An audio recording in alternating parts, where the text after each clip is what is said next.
ஏசாயா 55:11, அப்படியே என் வாயிலிருந்து புறப்படும் வசனமும் இருக்கும், அது வெறுமையாய் என்னிடத்திற்கு திரும்பாமல் அது நான் விரும்புகிறதை செய்து நான் அதை அனுப்பின காரியமாகும்படி வாய்க்கும். அப்போது ஆண்டவர் தந்த வாக்குத்தத்தம் வெறுமையாக போகாது.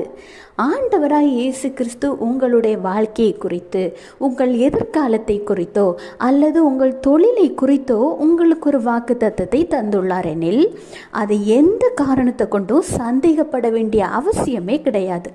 சில வாக்குத்தத்தங்கள் நிறைவேற காலங்கள் ஆகலாம். ஏனெனில் சிறிது காலங்கள் நீங்கள் காத்திருப்பதற்கான அவசியம் இருந்துள்ளது. அப்படி இருக்கும் பொழுது ஏன் கர்த்தர் சீக்கிரமாக அந்த வாக்குத்தத்தத்தை தந்தார் அப்படின்னு யோசிச்சிங்கன்னா, உங்களை பலப்படுத்த, உங்களை தைரியப்படுத்த, உங்களுக்கான ஒரு பிரகாசமான எதிர்காலம்